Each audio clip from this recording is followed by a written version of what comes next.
Halitu Chimachukma, this is Chief Steve coming at y'all with another episode of True Story. Before we get into it, I just want to say thank you. Yokoke Fenahok, thank you very much to all of my subscribers who have stayed with me since the beginning and those who are just now coming on to the family. We are now 500 plus strong. That's right. We have broken the 500 milestone. I just want to thank you all from the bottom of my heart.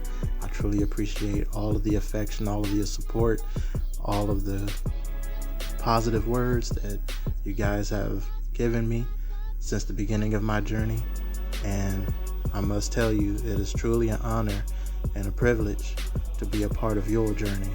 So as we continue to build together, continue to like these videos, continue to share these videos, and if you're watching this for the first time, go ahead and subscribe to the channel.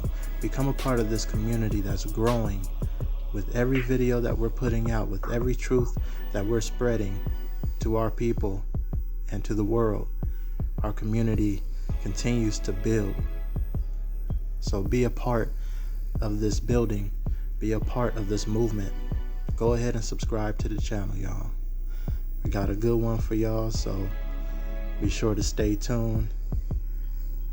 Without further ado, let's go ahead and get into it. Alrighty, y'all, here we are once again. We are in the books yet again. We are returning to the books, and it's been a little while since we've covered some passages. I was experimenting with some reaction clips, and it seems like the overall consensus, I would say, is pretty good. It was a very positive turnout when it came to the reaction video. So thank you all for taking the time to watch those videos and let me know your thoughts on them, and I really appreciate it. I really do. Like I said, we done grew this community up to 500 plus, so hey, we're doing something right. It's a good thing. So now we're going back to the bread and butter, should I say, moving forward ever, into the bread and butter of this channel, which is the books, which is the passage, the black and white, the black and white that matters, the manuscripts, the documents. And we're going to wrap up the first Americans within these next few videos or so, because I think I might want to do another passage, but in case I don't, this may be the ultimate wrap up of the first Americans. But we've been in this book for a while. It's been a really good book. So no complaints here. We've learned a lot. If you want to see, it all started with the American Indians Are Not African Slaves series. All of that was covered here in the First Americans, along with American Aborigines taught foreigners about medicine. That is also a part that was covered in this book as well. So if y'all want to check those videos out, feel free to go into the channel and search them out. Let me know what you guys think about those. But here we are, First Americans yet again, 1607 through 1690. Publication date 1927. All right.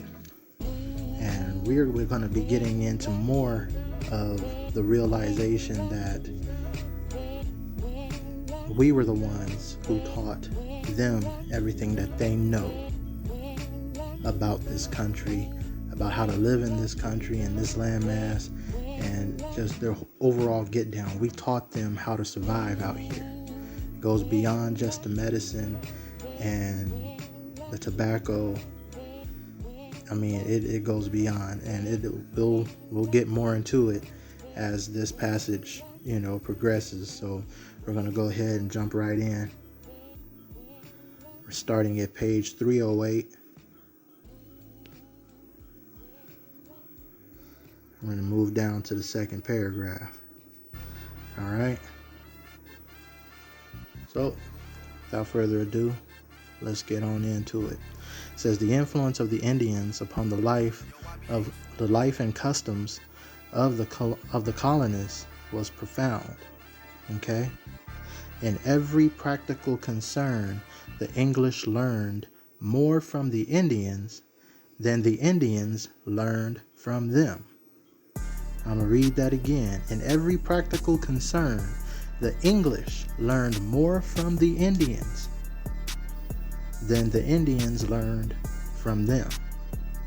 For centuries, the red men, and we know the red men to be the copper-colored Aborigines, all right, because there's many shades of copper. The red men had lived in the forest, and their civilization, such as it was, had been shaped to meet its needs, right? So we were accustomed to living in the forest. We were accustomed to living out in what they would call the wild, and we adjusted our way of living to nature. We were one with the land, right? So long as the Europeans built their homes or hunted or made war in the shadows of the great trees, they found it necessary to turn to the savages for instruction. So they're sitting there calling us savages. And if you want to know what savages means, you can look it up, or we can go ahead and do that right now since we in it, right? This is teaching time. So let's go ahead and pause for the cause, and let's go look up what that word savage means. Hey y'all, this is just a reminder to go ahead and hit that like button and hit that subscribe button and that notification bell next to the subscribe button so you guys can make sure to get these bombs when I drop them. Alright, so make sure you subscribe to the channel, get the notification bell. As soon as I drop one of these bombs, as soon as I drop this content, y'all be the first ones to know. And then let me know in the comments if you were notified by the notification that the content has been put on. Alright, I'd really appreciate that. So let's go ahead and get forward to the next segment.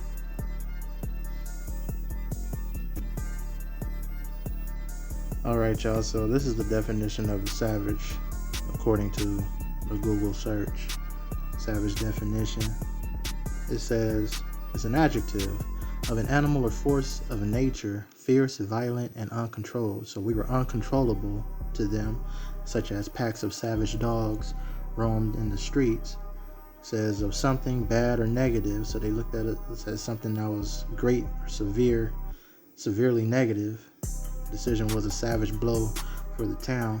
And then this one right here, which is mostly the definition of which they encompassed us in, which is a brutal or vicious person.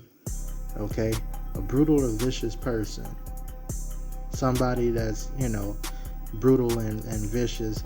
And then the similar right here, barbarian, monster, beast, brute, ogre, demon, sadist, animal. You calling us all these things, but at the same time, you're looking at us to teach you guys how to live. You're taking instruction from us. We're showing you guys how to live and how to cope, how to thrive in this landmass.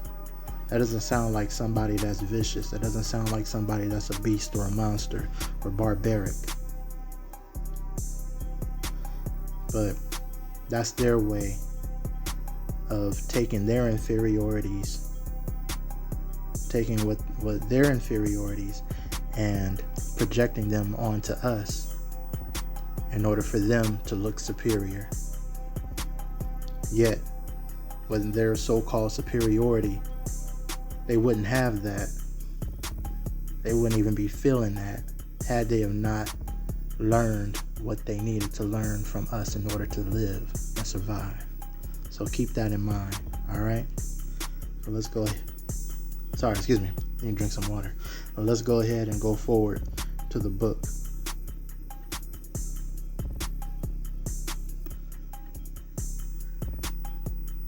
Again, just another reminder for you guys to go ahead and like this video, hit the like button, subscribe to the channel, and make sure y'all leave a comment. Let me know how y'all feeling about this, and share your thoughts. I always read my comments. I always react to them. I see them.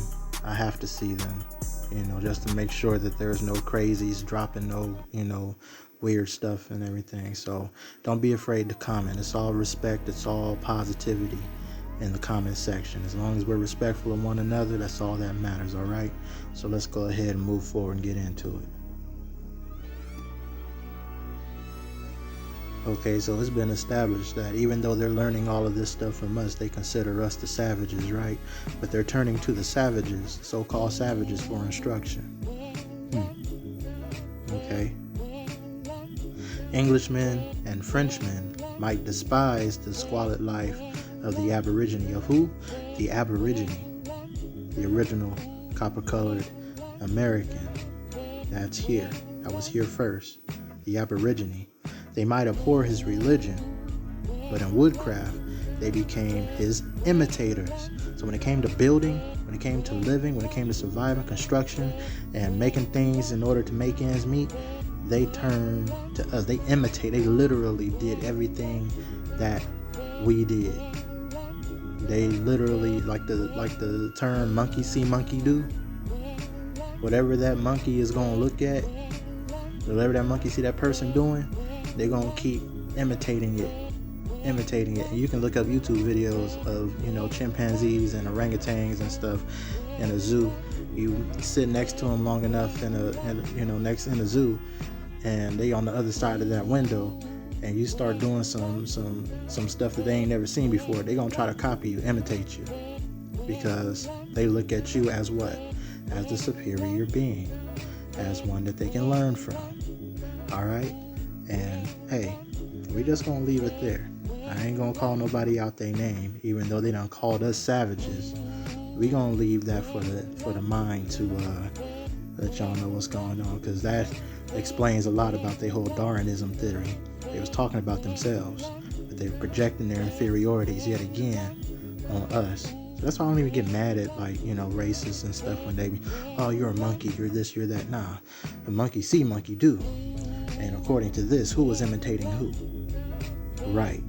So let's keep on going. In the course of time, as the forest disappeared, the white men abandoned many of the Indian customs, but others remained with them throughout the 18th century. A few until the present day. So after they got on their feet, they thought they got on their feet, some of them, moved on and they started doing their own thing. And some stayed because they enjoyed our customs. They liked what we did and, took on our customs. They've imitated us so long that they thought that they became one of us, or they was moving like us. You can kind of see that a little bit today, Like I said, ain't gonna say no names, ain't gonna point no fingers. It required only a few years for the English settlers to discover that in the forest, the Indian method of fighting was superior to their own. So we had moves. We showed them how to fight. We even showed them how to fight. So who came over here trying to conquer who? Who came over here, according to, their stories and stuff, they were just so crazy with it that they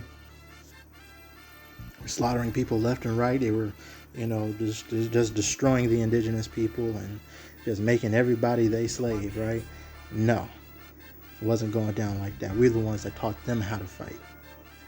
Okay? And we for damn sure didn't come from no foreign land and then put on boats to come out here.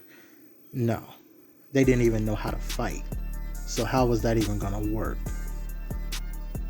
And we were never in Africa. We were never anywhere else than where we are now. We've been here, we still here, and we ain't going nowhere. Before the 17th century had run half its course, they were pursuing the savage enemy in the woods, in small bands unencumbered with baggage trains, sleeping in the open, bringing down their food with their guns, creeping through the underbrush to catch the foe by surprise, making use of every bit of natural shelter when once the battle had begun. So they basically took what we taught them and then they turned it against us. Then they started, see, that was the catch-22. They're trying to teach them how to live, how to survive, how to protect themselves, and then they took that, turned it around on us, and started taking us, trying to take on us. That's how the wars started. It says in September 1676, when a report reached Virginia that 2,000 redcoats were on the way to restore peace to the distracted colony, Nathaniel Bacon expressed confidence in his ability to beat them with 500 men. Our use of ambushes, our knowledge of this country, our skill in forest fighting, our marksmanship will render their discipline of no avail, he said. So they feeling themselves at this point. Had the rebel leader been alive and at the head of his veteran band when the British troops actually arrived, it is not improbable that he would have driven them into Chesapeake Bay within a month. So he wasn't even alive when they even came up over there. So how you talking all that crap and then you can't even survive long enough to make it to the fight? His estimate of the helplessness of disciplined troops under wilderness conditions was strikingly vindicated 3/4 of a century later by Braddock's defeat on the Monongahela. All right. The white men learned from the Indians not only the art of fighting in the forest, but also the art of living in them. Okay? They copied their methods of trapping the beaver and the fox, of hunting the deer and the bear, of blazing a way through the trackless wilds, of building fires, of signaling with smoke columns, of using wild herbs for medicines, of making maple sugar, dressing skins, cooking food. Come on now. Detecting the approach of enemies, and most important of all, they learned from the Indians how to make and use that merchant vessel of primeval America, the canoe. All right, they done learned all this stuff. So what did they know before they got out here? What did they know to make them so superior, to make them such a superior being, to just be better than everybody? What did they know? They didn't know anything. Nothing. Everything that they know, that they learned, they got it from us. They got it from us. They would not be alive. They would not have descendants today in this country had it not been for the Aborigine, had it not been for the Indian, the copper-colored Aborigine. All right? It was the canoe put together skillfully with birch bark, which made possible the fur trade with the interior. And it was the fur trade which laid the foundation of some of the colonies. Okay? We're the ones that taught them how to make canoes. We're the ones that taught them how to trade. A moccasin's the best cover a man ever had for his feet in the woods, said an old New England peddler. The easiest to get stuff for, the easiest to make, the easiest to wear. And a birch bark canoe's the best boat a man can have on the river. It's the easiest to get stuff for, easiest to carry, the fastest to paddle. And a snowshoe's the best help a man can have in the winter. It's the easiest to get stuff for, the easiest to walk on, the easiest to carry. So in other words, we made their lives very much easy out here. We made it a little easier than what it was, because apparently they were dropping like flies left and right, because they barely even knew what medicine was when they came out here. They were still hacking each other, mutilating each other, just because they had a little sore on their leg or on their arm or something, and turn into something infectious because they didn't know the proper herbs and remedies in order to cure that. And I go over that in the American Aborigines taught the foreigners how to make medicine, or taught the foreigners about medicine. it's to the ring of that on the title. You can go ahead and look for that, and you'll find it. But I'll just show you some quick images though of what that would have looked like. So we're gonna pause for the cause, and we're gonna go ahead and get into it. Again, y'all, your Koke Finna Hope. Thank you so much. 500 plus subscribers. If you're new to the channel, let's continue to build. Become a part of this 500. Let's go. We're just starting. This is just the beginning. And if you're liking what you've seen so far, hit that subscribe button and that notification bell. Make sure you like this video as well, and comment. Let me know that you're a new watcher, that you're a first time watcher. I'll make sure to shout you out, and give you some positive words in the comments section. All right, so let's keep going. All right, y'all, so this is essentially what it would have looked like, us teaching them everything. As you can see, the deceptive look that they would have had, just trying to be our so-called friend. That was their words, and friends. Let's be friends, and they just soaking everything in that we're teaching them. You know what I mean? And just looking and gazing and writing things down, and for their ethnographs and stuff, and they're just taking in everything that we're teaching them. We taught them everything that they knew out here. Everything that they learned about this place, we taught them that. And then they started taking it, to another level, even to the point of showing them how to make shoes for their feet, because their shoes weren't strong enough to endure our terrain.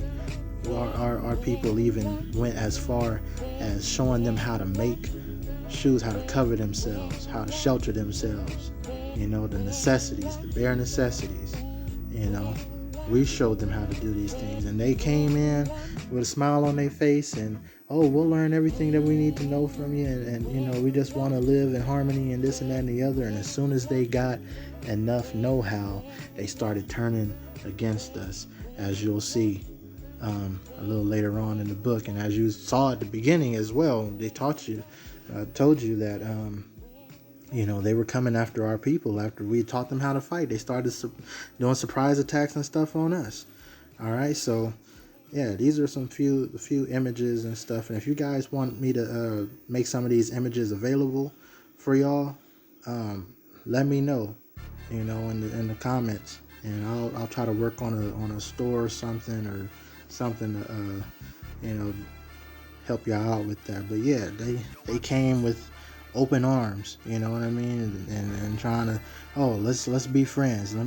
Let's I'm just a sponge. I'm here to soak up anything and everything that you're willing to teach me, and we just coming along. Okay, well, let's let me show you this. Let me show you to get down. We got to show you how to, and it's just like, thank you so much. Thank you for helping me.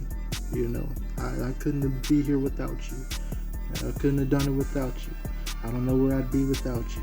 And then as soon as things get good enough for them, that's when crap starts to hit the fan. You know what I mean? And then that's when the deception started creeping in. That's when the surprise attacks started coming in. So, you know how that go. But anyway, we're gonna go ahead and move forward into the book. All right, before we wrap up, make sure that y'all like this video. Make sure y'all dropping comments. Make sure that you subscribe to the channel. If you're new, subscribe to the channel, y'all. Okay, you've made it this far in the video. We're about to wrap up the book. Do what you gotta do, man. Subscribe so you can know more, so you can learn more, so we can continue to build. All right? This is great information that's out here for all of us to learn. Be a part of this movement. Hit that like button. Subscribe to the channel. Let's go ahead and get into it. Okay, it says here that the white man adopted as his own the maize of the Indians. So they even took the corn, the maize, and they called it their own. They adopted it as his own. Oh, this is mine. This is mine. This is how this is. But look what they did though. They imitated the Indians' method of cultivating it, including the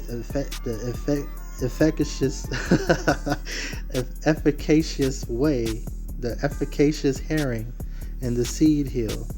All right, so the efficient, basically, the efficacious herring and the seed hill, and accepted his way of preparing it for the table. The Indian words poem, succotash, and hominy bear testimony to his obligation to the who? To the Aborigine. These are Aborigine words. These are Aboriginal words. And they say, oh, I need some succotash and some hominy. They didn't have those words. They didn't even know what that stuff was until they got out here. All right. So when y'all look at succotash, that's not a white dish. When y'all look at hominy, that's not a white dish. All right. That ain't white people food. That's indigenous food. That's Aborigine food. All right. I remember I had somebody tell me during so-called Thanksgiving, a harvest season.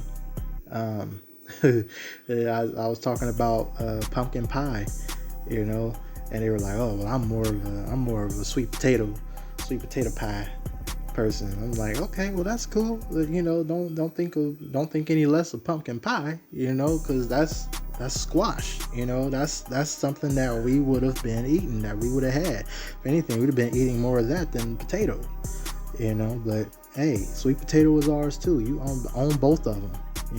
I even hear some people say, "Oh yeah, pumpkin pie. That's a white person.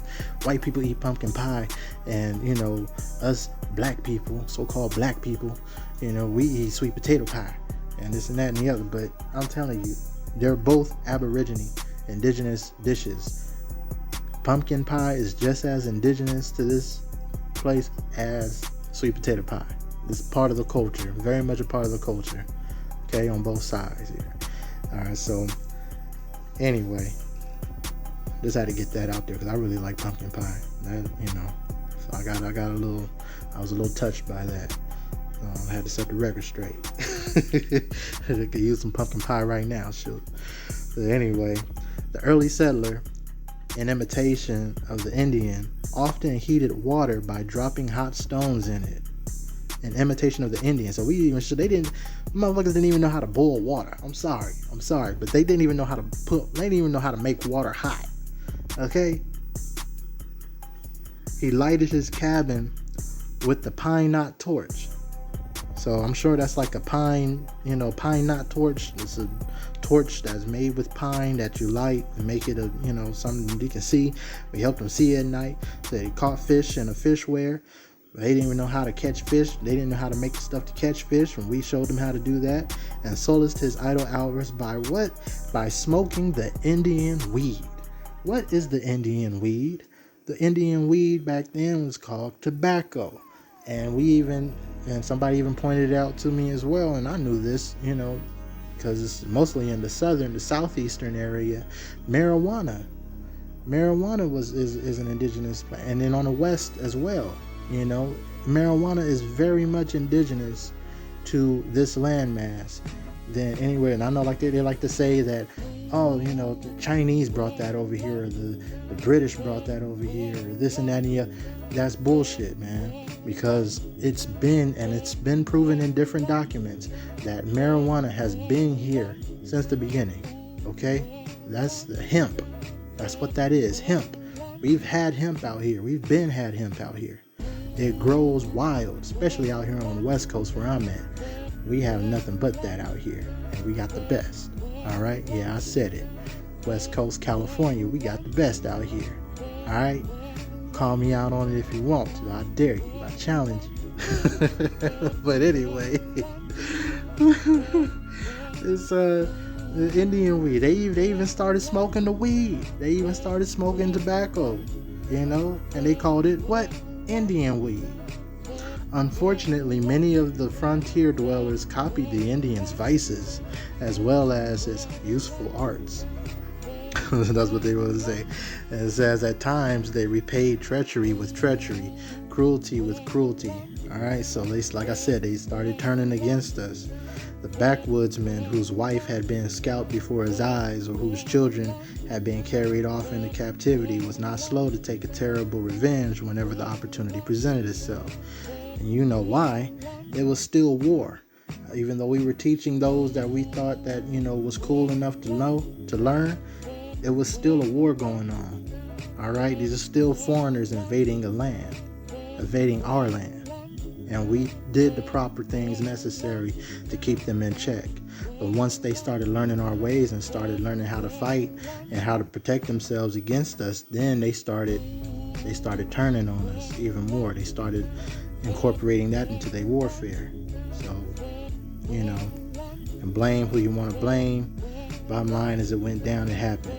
It says, from the day when John Pott, the convivial physician of Jamestown, poisoned large numbers of Indians until Chief Logan uttered his famous remonstrance because of the murder of his relatives, the white men were almost the equals of their savage foe in deception and cruelty. And we talked about the poisoning of the Indians in Jamestown. And I believe they did that. This is at Jamestown, right? Yeah, Jamestown. And then I believe they did it again in New York as well. You got to refer back to my American Aborigines taught foreigners about medicine, because there was a mass poisoning that they did. And it was a physician as well that had poisoned the Indians with medicine.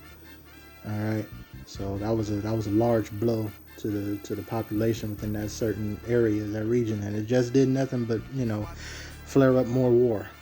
It just and all is fair in war, right? That's what they say. So we had our deceptive ways to get at them, and they had their deceptive ways of getting at us. But you got to understand how the shit started in the first place. We didn't go out to Britain. We didn't go out to Europe and start nothing with them. They came out here with us and started with us. All right, so we were defending ourselves, and then as they learned and they continued to, then they started using better war tactics against us. But it was still a war that they started. So, setting that record straight. It says, while the settlers were failing, or rather settlers were falling under the spell of the frontier, the life and thought of Europe was making upon them an even fainter impression. So at this point, they're starting to forget where they come from. As quiet pools often form near the river's bank, while the current rushes on, so these dwellers on the outskirts of civilization missed the main trend of progressive thought. In medicine, there was deterioration. So they were starting to lose their British ways or their English ways of doing things. It says in literature, almost nothing of value was created. So they started, they didn't care to make nothing on that nature on that time. It says while there was little real appreciation of the best contemporaneous English productions, and it says painting and graphic art were rare indeed, and sculpture was almost unknown. So if you wonder why, because according to Western education, the only thing that you can see that looks like us, that's supposedly according to the 1600s and 1700s and stuff, these are just contemporary conceptual arts that were created way later on in a whole another century, depicting how we would have looked in the 16 and 1700s, and they're depicting us as slaves. They're not depicting us as the Aborigines. That's because their agenda had already been established, and nobody was out there really looking at us and documenting what we look like back in those times. It wasn't until the 19th century, until like the 1800s, where you start to see the emblem of America and the different things starting to be depicted and stuff. But still, those were conceptual arts of different people.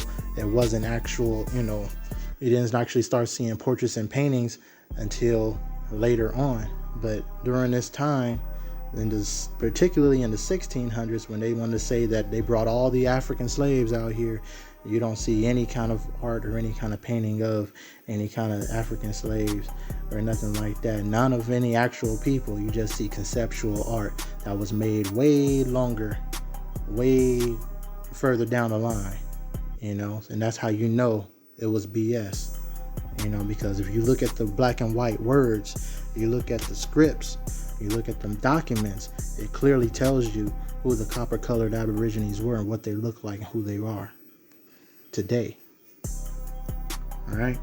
The America of 3 centuries ago offered a limitless opportunity for the poet's pen or the painter's brush, but the settlers were too much engrossed with the bitter struggle for existence to revel in the beauty of the scenery or to appreciate the romantic features of wilderness life. They were too busy trying to live. They were too busy trying to figure out how to survive and try to, document and write everything and make everything seem, really take in the beauty of this land. We, on the other hand, was chilling. We were all right. We was good. We were one with the land. We've always been one with the land because we were here since the beginning, So, but at the same time, it wasn't on us to really just, document and show and write and art and everything like that. Everything that we passed was oral. The majority of the stuff that we did was oral. Okay, we told our stories, we told our history, we told our story, and no need to depict who we look like because we see each other every day, right? And it says newcomers from Europe, it is true, were wont to give expression to their admiration and wonder as the grandeur of the new continent for the first time broke upon their eyes. It says some of the most interesting pictures of the American scene in the 17th century came from the pens of those who merely sojourned in this journey, like John Smith and John Jocelyn. So it was a few of them that was able to, write some stuff down. But they devoted more space to nature than to man. So they wasn't really taking and caring about what we looked like and how we was moving and stuff. So how can you really say that we were slaves, that we were all this, in chains and shackles back then like that? You can't say. There was no proof of that. This is a story that was told to us, that we came from Africa and that we did this and did that. It wasn't nobody was documenting and looking stuff like that. It was writing stuff down like that, right? So space to nature, they was more concerned with looking at the nature and the beauty of things rather than to the man. It wasn't, and that's why you have so many whitewashed portraits of different people and stuff today from back then, because they weren't even making pictures and stuff like that back then like that. Not out here. They were too busy trying to survive. All right? And it may be said in passing that the writings of such 17th century observers helped to turn the attention of philosophers to the earth itself and its wonders, an interest so elaborately indulged in the encyclopedia, right, of the following century. So it was until the next century that they started taking the stuff that they was writing and putting them down in encyclopedias. And it was mostly about the nature. It says, when the Sarah Constant, the Discovery, and the Godspeed sailed into Chesapeake Bay in 1607, these are all foreigner pilgrim ships. These were the slave ships. These were the cargo ships of their old. This was bringing these pilgrims, these foreigners, these slaves, these criminals, these convicts, and everybody else in between, these so-called explorers. These adventurers, they call them adventurers in this instance, were entranced with the fair meadows, the sweet with the smell of spring, with the bits of woodland, the song of birds, the rivulets dappled with sunlight. But the rigors of frontier existence soon robbed the settlers of their aesthetic appreciation. All right? Because at this point, it's not a honeymoon. You gotta, it looks so beautiful, but at the same time, you gotta try to live in this. You gotta survive in this. Ain't nobody else gonna help you. And that's when they started imitating us, because there was nobody else. Jeremiah Dahmer, silversmith, an engraver, and a man of standing in the society and politics of Boston, had somewhere and somehow learned to paint by the end of the 1680s. At least in 1691, he did such creditable portraits of himself and his wife that he may take his place, as far as the records show, as the first Native American painter of competence. As the what? First Native American painter. So this foreigner, they're calling this foreigner who taught himself basically how to paint and I was making portraits. He was the first Native American painter of competence. Like I said before, there's a difference between being a native of a place and being an Aboriginal. Okay? That's why I say American Indians and Native Americans are two totally different things. The American Indian refers to the Aborigine, the one who was there from the beginning. Anybody could be a native of a land, but come from somewhere else. Say I live in California right now and I decide to move to Texas. I become a Texas native, but I'm from California. I was born in California. You feel me?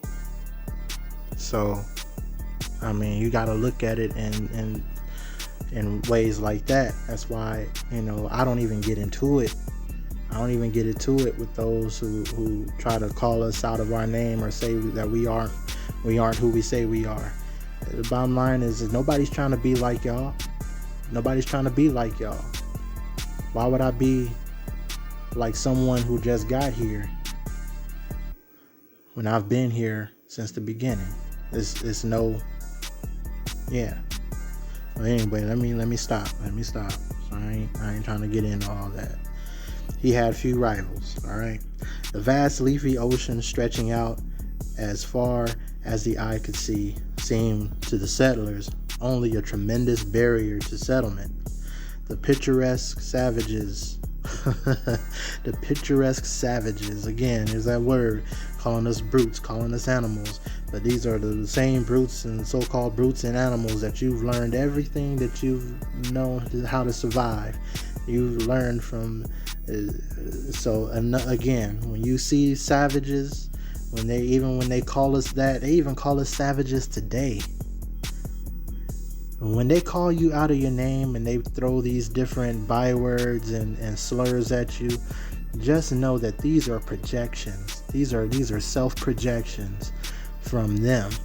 They're trying to bounce off their inferiority onto you so that they can seem superior in the moment, because all they've known themselves to be is inferior. Okay? So that's why I say don't pay attention to the negativity. Don't give in to, and don't get triggered by these racists and these different ones that think that they better than us. No, you can't. Not at this time. When you're here on the true story, when you're looking at the true story, when you rocking over here with Chief Steve and you looking at this right here in front of your face, you can't get vexed. You can't get triggered, man. Because you should know your worth. Right? You see where the inferiority lies, and that's individual, man. That's all in the individual. Not saying they all think that way, but enough of them do, to the point where some of us can say they all do. But at the same time, treat each other with respect. Treat one another and everybody out here with respect. Treat them the way that you want to be treated. Respect has to be earned, given. Respect has to be earned and not given. Yet, I say treat others the way that you want to be treated, so that respectability can be available on both sides. Okay? That's a little chief word for the day. But yeah. let's keep going. It says these picturesque savages, right, were a deadly enemy to be subdued and swept aside. The broad rivers were of interest chiefly as obstacles or avenues of transportation. They lived too close to the mighty forces of nature to paint them or sing about them, right? So we was already on their head. We was on their heels, you know. We was like, look, either you gonna die or you gonna adapt to what we doing out here, and you gonna be, you know, you gonna be cool with that. And some of them went and took that offer. We taught them things that we know, and they still turned against us. But at the same time, once they came out here, we met them full force with business. The mighty forces of nature, as it said, they lived too close to the mighty forces of nature to paint them or sing about them. So they were too busy trying to live and trying to survive out here. So the conditions was too hard. So it's their task. As soon as they got out here, their task was to fight, was to conquer, to labor, and to build. That's all that they had. They were like, now that sounds like a savage, don't it? All this self-projection of savagery, brutality, being a brute, being an animal, but you the one sounding like a dog, like a pack of dogs. Y'all gotta come in here as soon as y'all touch ground. Fight, conquer, labor, build. But when y'all came out here, y'all asses didn't know how to fight. So y'all wasn't conquering shit. Y'all barely knew what labor to come from. We talked about that in the American Indians aren't African slaves, you know, because a lot of the stuff that they were trying to bring out here to labor and manufacture, they couldn't do. They had to adapt completely to this land. They couldn't do what they were doing out there or what other neighboring countries was doing out there to for the crown, because they knew nothing about this terrain. They couldn't function out here. We're the ones that showed them how to function, right? So they couldn't even do that, and let alone build. All their woodscraft, all their craftsmanship, they learned that from us. So who's the savage, for real? All right. Well, on that note, we're gonna end it right here. Like I said, I think that we might go a little further into the book. I'm not sure. If we don't, then hey, this has been a good read. The First Americans. Make sure y'all check out this book. There's more pages involved. I think it's about maybe 60 or so more pages left in this book. So I'll take a good look at them and see if there's anything worth going over on video. And if I do that, I'll be sure to drop those. But yeah, definitely be looking out for more reaction clips. Like I said, we got Niji's dropping clips on social media every day, dropping bombs. And I shout out every single content creator that I get the content from, and those who share the content. You know, I'd always drop y'all tags and everything and let y'all know, hey, you know, this is who I got it from. So we might be doing some more of that too in the future. Well, not might. We are definitely going to be doing some more of that, because, I mean, that's like current issues. You know what I'm saying? So, you know, we're not into the politics. We're not covering politics and stuff like that. I'm not a politic talker. I'm not. You looking for politics and stuff like that? Go to, you know, somebody else that's doing that. And there's some pretty high prominent Aborigine content creators that are doing nothing but politics right now. So y'all go ahead and tune in to them. Y'all know who it is, and do that. But y'all looking for the true story. Y'all looking at these, you know, for these manuscripts. Y'all looking for, you know, different clips that, you know, are helping our people learn more about themselves. That's coming from other Aborigines and people who look like us, and even those who don't look like us, who know the truth. I'm definitely gonna share that. I'm gonna let y'all know what's going on. I'm gonna shout them out, and we're gonna definitely build from that. Okay. So with that being said, I appreciate every single one of y'all. I truly do, from the bottom of my heart. It's 500 strong. I mean, man, I truly appreciate y'all. Yokoki, thank y'all so much. Yokoki finna hook. Thank you very much. All right, and Tatakista, I cherish you all from the bottom of my heart. And we're gonna keep on moving. We're gonna keep on building. We're gonna keep on keeping on. You feel me? We're going to keep on doing this thing. Because we here. We been here. We still here. And we ain't going nowhere but up.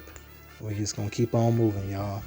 All right. This is Chief Steve signing out. Again, Tatakista, I cherish y'all. And Yokoki. Thank you. Like and subscribe. Peace out.